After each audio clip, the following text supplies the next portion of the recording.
सभी को नमस्कार, मेरा नाम अभिषेक है और आप देख रहे हैं 29 सितंबर 2025 के इम्पोर्टेंट करंट अफेयर को जो आने वाले सभी प्रतियोगिकी परीक्षाओं के लिए इम्पोर्टेंट है। आइए शुरुआत करते हैं अपने पहले करंट अफेयर के साथ जहां पर रशियन प्रेसिडेंट व्लादिमीर पुतिन ने अनाउंस किया है कि वो वर्ल्ड का पहला closed fuel cycle nuclear power system बनाएंगे 2030 तक। इस क्वेश्चन को बाद में देखेंगे, पहले न्यूज़ को अच्छे से समझ लेते हैं। तो न्यूक्लियर के बारे में समझते हैं। तो न्यूक्लियर की 2 तरह से प्रक्रियाएँ होती हैं, एक को बोला जाता है फिज़न और दूसरे को बोला जाता है फ्यूज़न। एक ऐसा रिएक्शन जहाँ पर यूरेनियम पर जब न्यूट्रॉन का बम्बार्डमेंट किया जाता है तो बैरियन और क्रिप्टन रिलीज़ होता है, साथ ही साथ ट्रेमेंडस अमाउंट ऑफ एनर्जी रिलीज़ होता है। अगर बात करें फिज़न रिएक्शन की, तो जितने भी आप परमाणु रिएक्टर्स देखते हैं यानी कि सिविल यूज़ में जिस न्यूक्लियर का इस्तेमाल किया जाता है, जहाँ से बिजली जनरेट किया जाता है, ये सारे के सारे फिजन रिएक्शंस के अंतर्गत आते हैं। यहाँ पर आपको बता दें कि बड़े अणु छोटे-छोटे अणु में टूट जाते हैं। वहीं अगर बात करें तो जो आप परमाणु बम का नाम सुनते हैं, वो भी फिजन रिएक्शन से ही बनाया जाता है। चलिए अब बात करते हैं फ्यूजन रिएक्शन पे। तो फ्यूजन रिएक्शन में 2 हाइड्रोजन के एटम्स जो है टूटते हैं, इसमें हीलियम और ट्रेमेंडस अमाउंट ऑफ एनर्जी के साथ। तो फ्यूजन की रिएक्शन आपको सन पर होने वाली जो भी रिएक्शन है न्यूक्लियर की, वो फ्यूजन रिएक्शन कहलाती है। साथ ही साथ आपको बता दें कि जो फ्यूजन रिएक्शन होता है, वो कई गुना अधिक एनर्जी प्रोड्यूस करता है फिजन के रिस्पेक्ट में।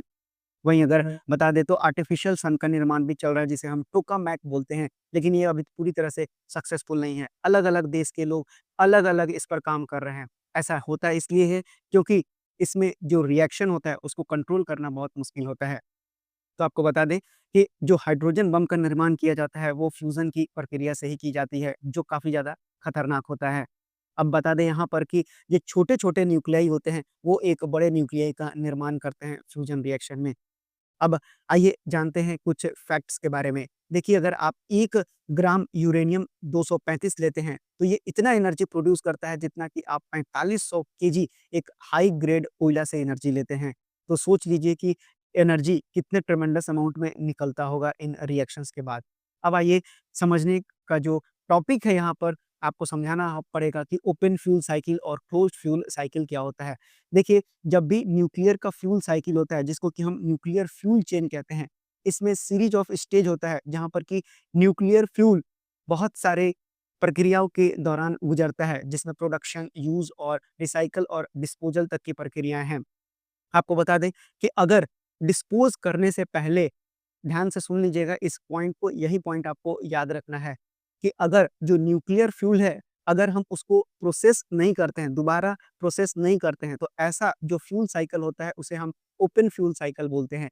वहीं अगर जो फ्यूल होता है, अगर हम उसको रीप्रोसेस कर देते हैं, तो ये मेरा क्लोज़्ड फ्यूल साइकिल हो जाता है। अब आपको बता दें कि जब आप न्यूज़ को पढ़ेंगे, तो देखिए आपसे क्या पूछा गया था, यानी आपसे जो पुतिन साहब हैं, वो दुनिया को क्या बताना चाह रहे हैं कि वो वर्ल्ड का पहला closed fuel cycle nuclear power system बनाने जा रहे हैं। यानी कि वो एक ऐसा सिस्टम का निर्माण करेंगे जहाँ पर न्यूक्लियर फ्यूल को वेस्ट और डंप करने के बजाय वो उसको रीयूज़ करेंगे। तो ये था आपका न्यूज़। आइए अब हम समझ लेते हैं कि इस न्यूज़ के अंतर्गत जो बनने वाला क्वेश्चन है वो क्या बोलता है। तो कौन-सा स्टेटमेंट सही है? तो प्रेसिडेंट जो व्लादिमीर पुतिन है उन्होंने अनाउंस किया है 2030 तक ऐसा कर देंगे, बिल्कुल सही है। जो सिस्टम है वो रीयूज़ कर लेगा 95% तक फ्यूल को, तो ये भी बिल्कुल सही है। जो प्रोजेक्ट है कहाँ पर बनेगा? ये बनेगा आपका टॉम्स रीजन। कहाँ पर है ये? तो उलियानोव्स्क में।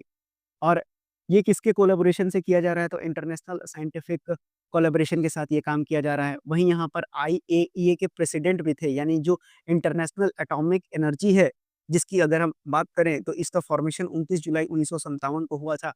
वहीं अगर इसका हेडक्वार्टर की बात करें तो वियना ऑस्ट्रिया में है और जो डायरेक्टर जनरल है राफेल ग्रॉसी साहब हैं, तो ये भी यहाँ पर मौजूद थे। अब बता दें आपको कि पुतिन साहब ने डिस्क्राइब किया है कि ये एक ब्रेक थ्रू होगा क्लीन एनर्जी में, तो बात तो बिल्कुल सही है, यानी दिए गए सारे ऑप्शंस यहाँ पर बिल्कुल सही हैं। अब आइए आईएईए के साथ आप एक और चीज़ रिवाइज़ कर लीजिए कि भारत में कहाँ-कहाँ पर न्यूक्लियर पावर प्लांट है, तो भारत का सबसे पुराना न्यूक्लियर पावर प्लांट कौन-सा है? तो वो है तारापुर, जो कि महाराष्ट्र में लोकेटेड है और 1969 में इसे बनाया गया था। वहीं अगर कुंडाकुलम न्यूक्लियर पावर प्लांट की बात करें तो ये तमिलनाडु में सिचुएटेड है। कलपक्कम की बात करें तो ये भी तमिलनाडु में सिचुएटेड है। और अगर काकरापार की बात करें तो ये गुजरात में है, नरोरा की बात करें तो ये उत्तर प्रदेश में है, कैगा कर्नाटका में है और राजस्थान एटॉमिक पावर स्टेशन रावतभट्टा जिसे हम कहते हैं, ये भी राजस्थान में है। तो ये था इस न्यूज़ से संबंधित पूरी बातें। अब आइए बढ़ते हैं अपने अगले करंट अफेयर पे जहाँ पर फिर से रशिया ही न्यूज़ में है। तो इंडिया और रशिया ने डिस्कस किया है ब्रिक्स ग्रीन एक्सचेंज प्लान, ताकि जो एग्रीकल्चर के ट्रेड टाइज हैं ब्रिक्स नेशंस के बीच में, उनको बूस्ट किया जा सके। तो सबसे पहले हम इस ब्रिक्स को जान लेंगे, उसके बाद आगे की चीज़ों को पढ़ेंगे। देखिए, ब्रिक्स जिम ओ नील की संरचना थी जो 2001 में ब्रिटिश इकोनॉमिस्ट थे, उन्होंने दिया था। अब इनके संरचना के बाद जो ब्रिक्स है उसकी स्थापना कब हुई? तो 16 जून 2009 को। और कहाँ पर इसका फाउंडेशन रखा गया? तो याक्टेनबर्ग, रशिया, क्योंकि जो पहला ब्रिक्स समिट था वहीं पर करवाया गया। लेकिन जिस समय ब्रिक बना था उस समय ये ब्रिक्स नहीं था, केवल ब्रिक था। साउथ अफ्रीका उस समय नहीं जॉइन किया था। साउथ अफ्रीका ने उसके 1 साल के बाद जॉइन किया। यानी कि साउथ अफ्रीका 2010 में ब्रिक्स का पार्ट बना और तब जो ब्रिक था वो ब्रिक्स बन गया और यहाँ पर 5 मेंबर स्टेट्स आ गए। अब अगर बात करें तो इसमें जो मेंबरशिप है वो कौन-कौन से 20 अगर नाम आपसे पूछा जाए कि ब्रिक्स में कितने कंट्रीज़ हैं, तो 5 कंट्रीज़ तो आते ही हैं। इनका नाम भी आपसे पूछा जा सकता है, तो ब्राज़ील हो गया, रशिया हो गया, इंडिया हो गया, चाइना हो गया और साउथ अफ्रीका हो गया। लेकिन आपको बता दें कि अब जो संख्या है इनसे आगे बढ़ चुका है और अब इजिप्ट, इथियोपिया, इंडोनेशिया, ईरान और यूएई भी ब्रिक्स के पार्ट बन चुके हैं। अब अगर बता दें कि जो 16वां ब्रिक्स समिट 2024 का था, वो कजान, रशिया में हुआ था।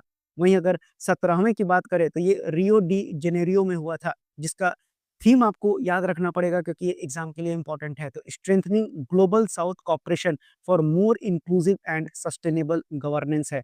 वहीं अगर 18वें ब्रिक्स समिट की बात करें, तो ये इंडिया में होगा। तो अब आप ब्रिक्स को अच्छे से समझ चुके हैं। अब आइए समझते हैं कि न्यूज़ क्या है। तो न्यूज़ में क्या होगा कि जो ब्रिक्स के देश हैं, तो अब वो क्या करेंगे कि एक्सचेंज प्लान कर रहे हैं ग्रेन का, ताकि एग्रीकल्चरल ट्रेड टाइज को बूस्ट किया जा सके। अब इसकी भी जो संरचना है वो पहली बार कौन बताया है? तो देखिए, 2024 में ही इस बात की जो संरचना है वो कर ली गई है। यानी कि जो ये इनिशिएटिव उठाना चाहता है ब्रिक्स मेंबर कंट्री, भारत और रशिया ने इसमें जो सलाह दे रहे हैं। तो ये ब्रिक्स ग्रीन एक्सचेंज के नाम से जाना जाएगा, जो कि डेवलप करेगा एक फेयर एग्रीकल्चरल ट्रेडिंग सिस्टम को। और भी बहुत सारी बातें हैं जो भी हम जानेंगे, लेकिन इस आइडिया को पहली बार प्रपोज़ किसने किया? तो इनका नाम है एडुआर्ड जर्निग, जो कि चेयरमैन है board of Russia union of grain exporter. तो इतना पॉइंट याद कर लीजिएगा, इनका नाम एडुआर्ड जर्निन का। अब आइए इससे होगा क्या? तो इसका मकसद है कि जो फूड सप्लाई चेन है, उसको क्या किया जाए, स्टेबलाइज़ किया जाए और जो डिपेंडेंस है वेस्टर्न डोमिनेटेड मार्केट पर, उसको रिड्यूस किया जाए। कैसे होगा? तो आपको मालूम होना चाहिए कि जो भारत है और जो रशिया है, तो अगर बात करें तो जो फ़ोकस एरिया होगा वो ग्रेन होगा, फर्टिलाइज़र्स होगा और फूड प्रोसेसिंग होगा। क्यों? क्योंकि रशिया जो है मेजर ग्लोबल ग्रेन एक्सपोर्टर है और भारत लार्ज एग्रीकल्चरल प्रोड्यूसर और इंपोर्टर ऑफ फर्टिलाइज़र्स है। तो जिससे एशिया के देशों में बैलेंसिंग बना रहेगा और जो निर्भरता है वेस्टर्न डोमिनेटेड मार्केट पर, उसको कम किया जाएगा, जो कि एक अच्छी सोच है। अब इसके स्ट्रैटेजिक इम्पोर्टेंस को भी आप देखिए, जो भी फूड सिक्योरिटी होगा ब्रिक्स नेशन में, वहाँ पर एनहांस हो जाएगा। अब ये क्या करेगा, जो साउथ-साउथ कोऑपरेशन है, उसको भी ये स्ट्रेंथन करेगा। मैंने आपको कई बार बताया है कि ग्लोबल जो है 2 भागों में बटा हुआ है जो ग्लोबल वर्ल्ड है। एक आपका नॉर्थ में और दूसरा साउथ में। तो मैंने बताया है कि साउथ में ऐसे कंट्रीज़ आते हैं, जो कि ग्लोबल साउथ में जो कि क्या है, गरीब हैं, अभी डेवलप्ड स्टेज में है, पॉवर्टी अनएम्प्लॉयमेंट अभी यहाँ पर बाकी है। तो आप याद कर लीजिएगा इस बात को। अब जो है, इससे क्या होगा कि जो ग्रेन एक्सचेंज होगा वो अलाइन होगा ब्रिक्स के गोल के साथ, ताकि क्रिएट किया जा सके अल्टरनेटिव फाइनेंशियल और ट्रेड मैकेनिज्म को। अब ये वेस्टर्न कंट्रीज़ के कुछ पार्ट हैं, जैसे कि स्विफ्ट, आईएमएफ और डब्ल्यूटीओ, तो इन पर निर्भरता ब्रिक्स नेशन की कम हो जाएगी। एशिया में देश जब, क्योंकि आपको मालूम होना चाहिए कि जो डोमिनेंस है, आप आईएमएफ में चल जाइए, स्विफ्ट में चल जाइए, डब्ल्यूटीओ में चल जाइए, ये बार-बार आप पर कुछ ना कुछ सैंक्शन लगाते रहते हैं। तो जब आपका अपना खुद का एक इस तरह का नेटवर्क सेटअप हो जाएगा, तो आप उन पर निर्भरता कम कर देंगे और आप खुलकर काम कर सकेंगे। तो ये आपका न्यूज़ था। आइए अब पढ़ते हैं इस क्वेश्चन को। तो ब्रिक्स ग्रेन एक्सचेंज से संबंधित कौन-सी बातें सही हैं? तो प्राइम मिनिस्टर नरेंद्र मोदी ने Russian deputy prime minister Dmitry Patrushev को नई दिल्ली में 26 सितंबर से मुलाकात की है, ये बिल्कुल सही जवाब है। वहीं पर इसका डिस्कशन किया गया है, ये भी बिल्कुल सही है। इसका मकसद क्या है? डोमिनेंस को कम करना है, बिल्कुल सही है। और उसी तरह से साउथ-साउथ कोऑपरेशन को बढ़ाना है। तो दिए गए सारे ऑप्शंस यहाँ पर बिल्कुल सही हैं। आइए बढ़ते हैं अब अपने अगले करंट अफेयर पे, जहाँ पर यूएई ने अनवील किया है पहला sovereignty mobility cloud autonomous transport के लिए। आइए, सबसे पहले आपको समझा देते हैं कि सेल्फ ड्राइविंग ट्रांसपोर्टेशन होता क्या है। तो सेल्फ ड्राइविंग ट्रांसपोर्टेशन का मतलब होता है कि ऐसे व्हीकल्स जो कि इक्विप्ड होते हैं एडवांस सेंसर से, सॉफ्टवेयर से और आर्टिफिशियल इंटेलिजेंस से, जो कि अलाउ करते हैं उनको डिटेक्ट करने के लिए अपने सराउंडिंग को, और नेविगेट, कंट्रोल और ड्राइव करते हैं खुद से बिना ह्यूमन के इन्वॉल्वमेंट से। तो ये एक कॉन्सेप्ट है जिसको कि ऑटोनोमस ड्राइविंग और ड्राइवरलेस ट्रांसपोर्ट कहा जाता है। तो ये है आपका सेल्फ ड्राइविंग ट्रांसपोर्टेशन। तो देखिए, यूएई नए-नए तरीके का आइडियाज़ और प्लान अपने यहाँ इम्प्लीमेंट कर रहा है, ताकि जो क्रूड ऑयल का जो उसका बिज़नेस है, अगर वो भी धीरे-धीरे कम होता है, तो इनके यहाँ मंदी जैसे कोई हालात ना हो। अब ये लॉन्च कहाँ किया गया है? तो Dubai world Congress self driving transport में ये किया गया है। और सेल्फ ड्राइविंग ट्रांसपोर्ट क्या होता है? मैंने आपको बता दिया। अब ये जो क्लाउड बनाया जाएगा, ये क्लाउड किस पर बनाया जाएगा? तो कोर 42 सोवरेन पब्लिक क्लाउड बनाया जाएगा, जो कि किसके द्वारा, मतलब किसके द्वारा मदद किया जा रहा है? तो माइक्रोसॉफ्ट एज़्योर के द्वारा इसको मदद किया जा रहा है। और इसको डिप्लॉय किसके द्वारा किया जाएगा? स्पेस 42 के द्वारा किया जाएगा। अब इसका ऑब्जेक्टिव क्या है? तो जो ऑटोनोमस मोबिलिटी है यूएई में, यानी कि जो भी कार या फिर जो भी ट्रांसपोर्ट व्हीकल्स जो बिना ड्राइवर के चल रहे हैं, उनको क्या करना है? एक्सेलरेट करना है। साथ ही साथ यूएई अब काफ़ी ज़्यादा सतर्क हो गया है कि उसका डेटा भी कहीं बाहर नहीं जाए। ऐसे में आप बाहर देशों पे निर्भर करते हैं और यहाँ पर से सारा डेटा उड़कर उन कंट्रीज़ में चला जाता है, जिससे आपकी प्राइवेसी लीक होती है। तो ये क्या करेगा? इंश्योर करेगा जितने भी ट्रांसपोर्ट से रिलेटेड डेटा हैं, वो यूएई में ही रहे। क्यों? क्योंकि इसको गवर्न किया जाएगा यूएई लॉज़ के अंदर। तो आई होप इसको कोई दिक्कत नहीं हुआ होगा आपको समझने में। अगर वन लाइनर सवाल आप पढ़ रहे हैं, तो आपसे सिंपल सवाल पूछा जाएगा कि किस देश ने पहला sovereignty mobility cloud autonomous transport के लिए अनवील किया है? तो उसका जवाब हो जाएगा यूएई, यूनाइटेड अरब अमीराट्स। अब यूएई के बारे में भी थोड़ा-सा जान लीजिए और देख लीजिए, उसके बाद क्वेश्चन पे चलेंगे। तो यूएई की कैपिटल है अबू धाबी, वहीं इसकी करेंसी है यूनाइटेड अरब अमीरात दिरहम। अब अगर प्रेसिडेंट की बात करें, तो मोहम्मद बिन जायद अल नहयान है, और प्राइम मिनिस्टर है मोहम्मद बिन राशिद अल मख्तूम।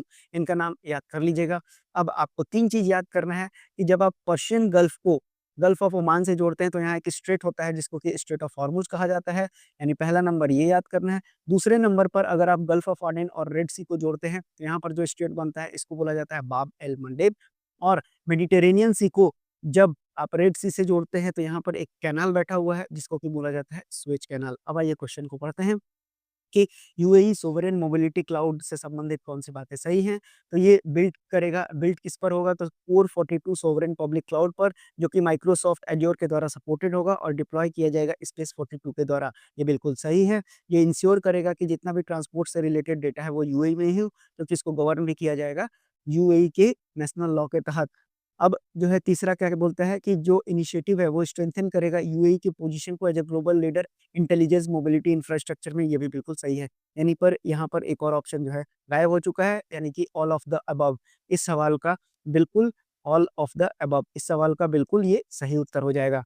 आइए बढ़ते हैं अब अपने अगले करंट अफेयर की ओर, जहाँ पर आईयूसीएन ने रिकॉग्नाइज़ किया है इंडिया का पहला ड्यूगोंग रिजर्व तमिलनाडु में। तो एक लाइन में सवाल आपसे, अगर वन लाइनर एग्ज़ाम दे रहे हैं, तो आपसे बनेगा कि हाल ही में भारत का पहला ड्यूगोंग संरक्षण कहाँ पर बनाया गया है, रिकॉग्नाइज़ किया गया है? तो ये है तमिलनाडु में। और अगर पूछा जाएगा किसके द्वारा रिकॉग्नाइज़ किया गया है, तो आईयूसीएन के द्वारा रिकॉग्नाइज़ किया गया है। अब ये कहाँ पर स्थित है? तो ये एक कंज़र्वेशन रिज़र्व है, यानी कि यहाँ पर ड्यूगोंग को संरक्षित किया जाएगा, बचाने का काम किया जाएगा। मालूम तो है ही कि हम लोग सारा कुछ खत्म कर चुके हैं इस पृथ्वी पर से। तो अब देखिए क्या है कि जो इंडिया का पहला ड्यूगोंग कंज़र्वेशन रिज़र्व है, वो पाक बे में, अगर क्वेश्चन लेफ्ट में बनेगा तो पाक बे भी पूछा जा सकता है तमिलनाडु में, जो कि स्थित है। और इसने रिसीव कर लिया है इंटरनेशनल रिकॉग्निशन, कहाँ पर? वर्ल्ड कांग्रेस कंजर्वेशन कांग्रेस 2025, जो कि कहाँ आयोजित हो रहा था? Abu Dhabi. तो आपसे दूसरा सवाल ये भी बन सकता है कि जो वर्ल्ड का कंजर्वेशन कांग्रेस 2025 है, जो ड्यूगोंग से संबंधित है, ये कहाँ पर हो रहा था? तो अबू धाबी। अभी मैंने अबू धाबी के बारे में पूरा डिटेल बताया। अब इसको एस्टेब्लिश कब किया गया था? तो 2022 में तमिलनाडु गवर्नमेंट के द्वारा वाइल्ड लाइफ प्रोटेक्शन एक्ट 1972 के तहत बनाया गया था। जहाँ पर कि जो रिजर्व स्पैन है 12,250 हेक्टेयर में ये मौजूद है, जहाँ पर कि ड्यूगोंग के फीडिंग के लिए ये काफ़ी ज़रूरी है। अब बता दें कि जो आईयूसीएन स्टेटस है, वो कैसा है? तो वल्नरेबल है। आपसे ये भी पूछा जा सकता है कि what is the IUCN status of dugong? तो आपको बताना पड़ेगा कि ये वल्नरेबल है। वहीं अगर बात करें आईयूसीएन की, तो आईयूसीएन का जो फुल फॉर्म होता है, international union for the conservation of nature है, जो कि पहले प्रोटेक्शन के नाम से जाना जाता था, यानी international union for the protection of nature. अब इसका हेडक्वार्टर ग्लैंड स्विट्ज़रलैंड में है, वहीं इसके फाउंडर जूलियन हक्सली हैं और जो सीईओ हैं, वो हैं ब्रूनो ओबरली और इसका फाउंडेशन 5 अक्टूबर 1948 में किया गया था। अब आइए बढ़ते हैं, अब इस क्वेश्चन को कर लीजिए। तो जो इंडिया का पहला ड्यूगोंग कंजर्वेशन रिजर्व है, उससे संबंधित कौन-सी बातें सही हैं? तो पाक बे तमिलनाडु में सिचुएटेड है। वर्ल्ड कंजर्वेशन कांग्रेस 2025 जो अबू धाबी में आयोजित हो रहा था, वहाँ पर इसने इंटरनेशनल रिकॉग्निशन प्राप्त किया है, बिल्कुल सही है। अब जो तमिलनाडु में है, वो 2022 में स्थापित हुआ है, बिल्कुल सही है। 12,250 हेक्टेयर में है। और बात करें तो आईयूसीएन स्टेटस इसका वल्नरेबल है, यानी दिए गए सभी ऑप्शंस क्या हैं? बिल्कुल सही हैं। आइए पढ़ते हैं अब अपने अगले करंट अफेयर पे। अगला करंट अफेयर क्या कहता है कि नया स्पीसीज फिनलेस स्नेक ईल जिसको कि नाम दिया गया है, ये पाया गया है और इसको कन्याकुमारी के नाम पर रखा गया है। तो अब इसका नाम क्या है? याद कर लीजिएगा, ये एप्टेरिक्टस कन्याकुमारी इसका नाम दिया गया है, जो कि एक नया स्पीसीज है फिनलेस स्नेक ईल। आपसे पूछा जाएगा कि हाल ही में कन्याकुमारी में एक नया स्पीसीज पाया गया है, फिनलेस स्नेक ईल, इसका नाम क्या है? तो आपको पता होना चाहिए कि एप्टेरिक्टस कन्याकुमारी इसका नाम है और ये कहाँ पर? तमिलनाडु, कुलाचेल तमिलनाडु में। अब इसको कहाँ के रिसर्चर ने इसको फाउंड किया है? तो national bureau of fish genetic resources, जो कि कहाँ पर स्थित है? कोची में है। और ये किसके अंतर्गत काम करता है? तो Indian council of agriculture research के अंतर्गत काम करता है, इसी ने इसको खोजा है। अब आप इसको याद कर लीजिएगा, काफ़ी इम्पोर्टेंट है। अब इससे संबंधित कौन-सी बातें सही हैं? तो यहाँ दिए गए सारे ऑप्शन सही हैं। एक लाइन और मैंने लिख दिया है, क्योंकि ऐसा भी एग्ज़ाम्स में सवाल बनता है कि ये किस फैमिली को बिलॉन्ग करता है? तो ये ओपिक-थिडई फैमिली को बिलॉन्ग करता है, याद कर लीजिएगा। तो यहाँ पर दिए गए सारे ऑप्शंस क्या हैं? आपके करेक्ट हैं। चलिए, अब बात करते हैं तमिलनाडु के बारे में। तो तमिलनाडु की कैपिटल चेन्नई है, वहीं यहाँ के सीएम कौन है? एम के स्टालिन हैं, गवर्नर आर.एन. रवि हैं और इसका फॉर्मेशन हुआ था 1 नवंबर 1956 को। तमिलनाडु के पास 3 प्राइमरी नेशनल पार्क हैं, जिसमें से आपको मुकुर्ती का नाम तो निश्चित रूप से आपके ज़ुबान पर याद होना चाहिए, जो कि फेमस है किसके लिए? नीलगिरी कहर के लिए फेमस है। उसी तरह मुद्दुमलाई नेशनल पार्क एक पॉइंटरिंग वाइल्ड लाइफ सेंचुरी है और यूनेस्को भी साइट है। और तीसरा आपको याद रखना है गुंडी नेशनल पार्क, जो कि चेन्नई सिटी में ही लोकेटेड है। आइए अब बढ़ते हैं अपने अगले करंट अफेयर पे, जहाँ पर environmental accounting on forest 2025 report publish हो गया है। जो मिनिस्ट्री ऑफ स्टैटिस्टिक्स और प्रोग्राम इम्प्लीमेंटेशन है, उन्होंने अडॉप्ट किया है UN system of environmental economic accounts, यानी कि SEE फ्रेमवर्क। ये 2018 में ही इन्होंने अडॉप्ट कर लिया था, जो कि एक यूएन सिस्टम का ही पार्ट है, जो कि इंटरनेशनल फ्रेमवर्क बताता है और कंपाइल करता है एनवायरनमेंट इकोनॉमिक अकाउंट को। कब से? 2018 से ही। अब 2025 में क्या हुआ है? तो मिनिस्ट्री ऑफ स्टैटिस्टिक्स और प्रोग्राम इम्प्लीमेंटेशन ने 8वां कंसेक्यूटिव ये पब्लिश किया है। मैंने बताया ना कि एनवायरनमेंट से संबंधित फॉरेस्ट के अकाउंट्स को ये बता रहे हैं। कब अडॉप्ट किया था? 2018 में। किसका पार्ट है ये? तो यूनाइटेड नेशन के एनवायरमेंटल इकोनॉमिक अकाउंट्स फ्रेमवर्क का ये पार्ट है। अब इसको नाम किस नाम से जाना जाता है? तो environmental accounting on forest 2025 report के नाम से जाना जाता है। कहाँ पर पब्लिश किया गया है? तो 29वां कॉन्फ्रेंस हो रहा था किसका? सेंटर और स्टेट स्टैटिस्टिकल ऑर्गेनाइजेशन का। कहाँ पर आयोजित हो रहा था? तो चंडीगढ़ में ये आयोजित हो रहा था। अब आइए इस रिपोर्ट की मुख्य बातें को जान लेते हैं। तो अगर 2010-11 से लेके 2021-22 तक को देखें, तो जो फॉरेस्ट कवर है वो इंक्रीज़ हो गया है 17,444.61 स्क्वायर किलोमीटर से और पहुँच कितना पर गया है? 7.15 लाख स्क्वायर किलोमीटर पर, जो कि 21.76% है इंडिया के एरिया का। अगर मेजर ग्रेन की बात करें, तो मेजर गेन जो है वो कहाँ पर रिकॉर्ड किया गया है? तो केरला में 4,137 स्क्वायर किलोमीटर से और कर्नाटक में 3,122 स्क्वायर किलोमीटर से। तमिलनाडु की बात करें तो 2,606 स्क्वायर किलोमीटर की बढ़ोतरी देखी गई है। वहीं अगर 2013 से 2023 की बात करें, तो जो फॉरेस्ट है वो एक्सटेंड हुआ है, यानी बढ़ा है। कितने से? 3,356 स्क्वायर किलोमीटर।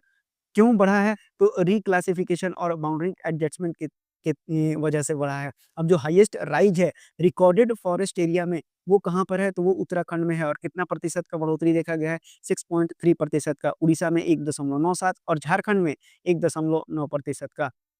तो ये सारे पॉइंट को अब आप याद कर लीजिएगा। तो अब आइए इस क्वेश्चन को भी देख लीजिए, क्वेश्चन डला है, बिल्कुल डला हुआ है। तो environmental accounting on forest 2025 report जो कि रिलीज़ करता है मॉस्की से, तो वन लाइनर में तो एक ही सवाल आपसे बनेगा कि इस रिपोर्ट को किसने रिलीज़ किया है? तो ministry of statistics and programme implementation, जिसके मंत्री कौन हैं? राव इंद्रजीत सिंह हैं, याद कर लीजिएगा। तो ये कहाँ पर 29वां कॉन्फ्रेंस हो रहा था चंडीगढ़ में, ये भी याद कर लीजिएगा। ये सारे रिपोर्ट्स मैंने आपको पढ़ा दिए, तो दिए गए सारे ऑप्शंस यहाँ पर बिल्कुल सही हैं। आइए बढ़ते हैं अब अपने अगले करंट अफेयर पे, जहाँ पर मिग-21 को विदाई दे दिया गया है। अब मिग-21 की थोड़ी-सी हिस्ट्री को भी जान लेते हैं। तो देखिए इसका ओरिजिन कहाँ हुआ था? तो सोवियत यूनियन में मिकोयन गुरेविच ने इसको डिज़ाइन किया था। याद कर लीजिएगा, इनका नाम इम्पोर्टेंट है। सोवियत यूनियन के मिकोयान गुरेविच ने इसको डिज़ाइन किया था। और मिग-21 अपने समय का एक राजा एयरक्राफ्ट है, जो कि बहुत कंट्रीज़ में उड़ा करता था। अब इसके रोल को देखें इंडिया में, तो 1963 में इंडिया ने इसको इंडक्ट किया था और ये इंडियन एयर फ़ोर्स का बैकबोन हुआ करता था और 870 से भी अधिक एयरक्राफ्ट को प्रोक्यूर्ड किया गया था। अब आपको बता दें कि इसने कौन-कौन से वार में पार्टिसिपेट किया है, तो 1965 और 1971 के वार में भी इसने पार्टिसिपेट किया है। अब जो है आपने कुछ ही दिन पहले एक जो हमारे सैनिक थे एयर फ़ोर्स के जो जवान थे जिनका नाम था अभिनंदन वर्धमान, वो भी इसी प्लेन को उड़ा रहे थे 2019 में, जिसको कि शॉट डाउन कर दिया था पाकिस्तानी के F-16 फाइटर जेट ने। इनका नहीं है, ये तो अमेरिका का है, आपको मालूम होना चाहिए। इनके पास तो कुछ भी नहीं है, क्या करेंगे, भिखमंगा लोग हैं ये। ठीक है, तो अब जो है आपको बता दें कि इसने 1999 के करगिल वार में भी एक मेजर रोल प्ले किया था। अब इसको रिटायर कर दिया गया है। तो याद कर लीजिएगा इंडियन एयर फ़ोर्स से हाल ही में किस विमान को फेयरवेल दिया गया है, तो मिग-21 को दिया गया है। काफ़ी लंबा सर्विस दिया। अब चूँकि अब इतने पुराने और जो अब नए जनरेशन्स के एयरक्राफ्ट हैं, जो भारत अब खुद बना सकता है, तो दूसरे देशों पर से निर्भरता और पुराने सामान को हटा ही देना चाहिए। बार-बार एक्सीडेंट्स हो रहा था, ये आपको भी मालूम है।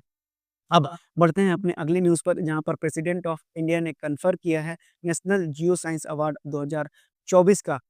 कहाँ पर? तो नई दिल्ली में ये किया गया है। आपको बता दें कि ये 1966 में इंस्टीट्यूटेड किया गया था, किसके द्वारा? मिनिस्ट्री ऑफ माइंस के द्वारा, जो गवर्नमेंट ऑफ इंडिया के अंतर्गत काम करता है। अब जिसको कि 2009 से किस नाम से जाना जाने लगा? नेशनल मिनरल अवार्ड्स के नाम से जाना जाने लगा। अब जो है देखिए 2009 तक ये नेशनल मिनरल अवार्ड के नाम से जाना जाता था। अब इसका क्या नाम हो गया? नेशनल जियो साइंस अवार्ड अब इसके नाम से जाना जाता है। तो 2 इम्पोर्टेंट क्वेश्चन यहाँ से निकल के आएगा। इसकी शुरुआत कब की गई थी? 1966 में मिनिस्ट्री ऑफ माइंस के द्वारा। 2009 तक इसको किस नाम से जाना जाता था? तो नेशनल मिनरल अवार्ड के नाम से जाना जाता था। उसके बाद अब किस नाम से जाना जाता है? तो नेशनल जियो साइंस अवार्ड के नाम से जाना जाता है। तो अब ये 2000 जो 25 का एडिशन है, जो 24 के लिए दिया जा रहा है, वो कहाँ आयोजित किया गया था? तो नई दिल्ली में आयोजित किया गया था। तो जो नेशनल जियो साइंस अवार्ड है, इसमें लाइफ टाइम अचीवमेंट अवार्ड दिया गया प्रोफेसर श्याम सुंदर राय को, जो कि सीनियर साइंटिस्ट थे इंडियन नेशनल साइंस एकेडमी और विजिटिंग प्रोफेसर हुआ करते थे IISER पुणे में। वहीं पर नेशनल यंग जियो साइंटिस्ट अवार्ड भी प्रेजेंट किया गया है किसको? श्री सुशोभान नियोगी को, जो कि सीनियर जियोलिस्ट हैं और जियोलॉजिकल सर्वे ऑफ इंडिया के, यानी सीनियर जियोलॉजिस्ट हैं। किससे? कहाँ पर? जियोलॉजिकल सर्वे ऑफ इंडिया में। तो इनके आउटस्टैंडिंग कंट्रीब्यूशन जियो साइंसेस के क्षेत्र में करने के लिए इनको ये अवार्ड प्रेसिडेंट के द्वारा दिया गया है। अब आइए बढ़ते हैं अगले करंट अफेयर पे, जहाँ पर डॉट और फाइनेंशियल इंटेलिजेंस यूनिट ने इंडिया की साइन किया है एक एमओयू, ताकि कॉम्बैट किया जा सके साइबर क्राइम और फाइनेंशियल फ्रॉड को। तो आपसे एक लाइन में आपसे यहाँ पर सवाल बन जाएगा कि डॉट यानी कि डिपार्टमेंट ऑफ टेलीकम्युनिकेशन और फाइनेंशियल इंटेलिजेंस यूनिट, जो कि इंडिया की, इन्होंने साइन किया है एमओयू किस लिए? तो किस क्षेत्र से संबंधित है? तो ये आपको संबंधित है साइबर क्राइम और फाइनेंशियल फ्रॉड से संबंधित है। तो एक लाइन में इसको याद कर लीजिएगा।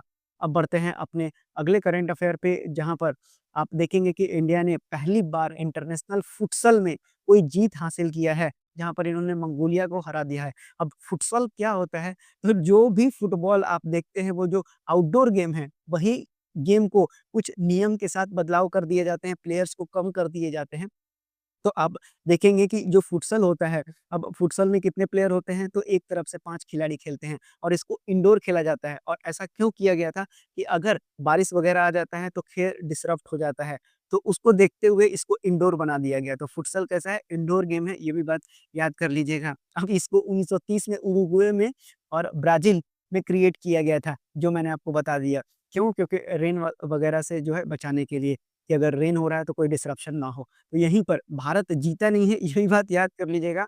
भारत ने अपना पहला इंटरनेशनल फुटसल विक्ट्री मंगोलिया को हरा के जीता है। बस ये बात याद रखना है। यानी यहाँ पर टीमें थी, जीतने वाली कोई और टीम थी, ये बात याद कर लीजिएगा। तो आपसे सिंपल सवाल पूछा जाएगा, एक लाइन में मैं फिर से समझा देता हूँ कि अपना पहला फुटसल विन भारत ने किसको हरा के जीता है? मंगोलिया को हराकर जीत लिया है। कहाँ पर?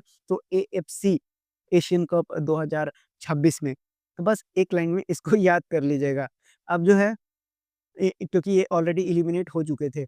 अब आइए, ये थे आपके जो करंट अफ़ेयर थे, वो मैंने आपको पूरी तरह से पढ़ा दिए। अब आइए हम रिवीजन करेंगे, जो आपकी क्लास अलग से होती थी रिवीजन की, वो मैंने इसी में इंक्लूड कर दिया है। जो कि आने वाले सभी प्रौद्योगिकी परीक्षाओं के लिए आपके लिए इम्पोर्टेंट रहेगा। तो जो 10 सवाल मैं वहाँ बताता था, वही दवस 10 सवाल मैंने यहीं पर इंक्लूड कर दिया है, ताकि आप एक ही जगह पर रिवाइज़ करते चलें। अब आपसे पूछा गया है कि which of the following team won the men's Asia cup hockey 2025, तो निश्चित रूप से इंडिया जीता है इसको। अब इंडिया के जो मेंस टीम है, उन्होंने क्राउन किया एशिया कप 2025। किसको हराया था? तो रिपब्लिक ऑफ कोरिया। इससे भी ज़्यादा इम्पोर्टेंट क्या है ना, कि ये जो मैचेज़ है, वो राजगीर स्पोर्ट्स कॉम्प्लेक्स, जो कि बिहार में स्थित है, यहाँ पर ये खेला गया है। तो याद कर लीजिएगा राजगीर बिहार का नाम। आपसे पूछा गया है कि हाल ही में जो प्लैनेट है, उस पर सबसे ज़्यादा मैक्सिमम नंबर ऑफ मून्स हो चुका है। अब उसका नाम क्या है? तो उसका नाम सैटर्न है। ऐसा इसलिए हुआ है क्योंकि हाल ही में 274 कन्फर्म्ड सैटेलाइट हो चुके हैं। किसके पास? तो सैटर्न के पास, जिसमें कि 128 बिल्कुल नए हैं, डिस्कवर किया गया है इसको। तो याद कर लीजिएगा, सैटर्न का नाम इम्पोर्टेंट है। अब Dokra brass peacock with a tribal rider, आपको ये गिफ्ट दिया गया है पीएम मोदी के द्वारा किस कंट्री के प्राइम मिनिस्टर को? ये थाईलैंड के प्राइम मिनिस्टर को दिया गया है। अब बढ़ते हैं अगले करंट अफेयर पे, जहाँ पर आपसे पूछा गया है कि किन्होंने पहला प्लेस हासिल किया है AJL of CSI लियर equestrian competition, जो कि बेल्जियम में आयोजित हो रहा था। तो इक्वेस्ट्रियन कॉम्पिटिशन था, और ये निहारिका सिंघानिया के द्वारा पहला स्थान है। देखिए, कठिन क्वेश्चन अगर बनाना होगा स्पोर्ट्स से, तो यही सवाल आपसे बन सकता है। अब आइए बढ़ते हैं अगले सवाल पर। तो यूनियन मिनिस्टर जितेंद्र सिंह ने लॉन्च किया है पहला हिमालयन हाई एल्टीट्यूड एटमॉस्फेरिक और क्लाइमेट सेंटर, किस डिस्ट्रिक्ट में? जो कि जम्मू कश्मीर में है। तो उधमपुर डिस्ट्रिक्ट जम्मू कश्मीर में इसको लॉन्च किया गया है, पहला हिमालयन हाई एल्टीट्यूड एटमॉस्फेरिक और क्लाइमेटिक सेंटर को। अब आइए बढ़ते हैं अगले करंट अफेयर रिवीजन क्वेश्चन पे। बोलता है कि विच इंडियन हॉकी प्लेयर, जो कि फीमेल की बात की जा रही है, उन्होंने अपना रिटायरमेंट अनाउंस किया है? तो वंदना कटारिया, एक लाइन में आपसे सवाल पूछ दिया जाएगा। वहीं अगर बात करें तो किस कंट्री ने होस्ट किया है तीसरा बिम्स्टेक एग्रीकल्चरल मिनिस्ट्रियल मीटिंग को? अब यहाँ पर कौन गए हैं? तो निश्चित रूप से मामा जी गए हैं, यानी कि शिवराज सिंह चौहान की बात कर रहा हूँ। तो उन्होंने ही ये इस मीटिंग को अटेंड किया है। कहाँ पर? तो ये नेपाल में आयोजित हुआ था। आइए बढ़ते हैं अगले सवाल पे। The theme for the international day of sports for the development and peace is levelling the playing field, sports for the social inclusion. अब आपसे बोला गया है कि जो इंटरनेशनल डे ऑफ स्पोर्ट्स होता है, उसका थीम अब याद कर लीजिएगा क्या है? Development and peace is levelling the playing field, sports for the social inclusion. अब इसको किस दिन मनाया जाता है? तो 6 अप्रैल को मनाया जाता है। बढ़ते हैं अगले सवाल पर। इंडिया ने इनवाइट किया है किस कंट्री को वेव्स 2025 इवेंट में, जो हाल ही में आयोजित हुआ था? तो ये चिली को भारत ने बुलाया था।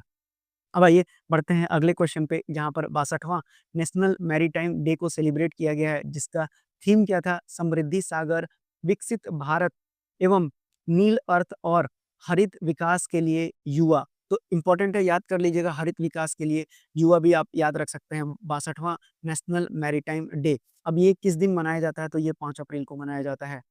अब तो ये थे आपके जो रिवीजन के क्वेश्चन थे, 10 या 12 क्वेश्चन थे, जो मैं हर दिन आपको पढ़ा रहा हूँ, ताकि जो आने वाला महीना, 2 महीना या ये हमेशा चलते रहेगा, तो आपका रिवीजन होता रहेगा, तो आपको करंट अफेयर में कोई दिक्कत नहीं होगी। तो ये थे 29 सितंबर 2025 के इम्पोर्टेंट करंट अफेयर।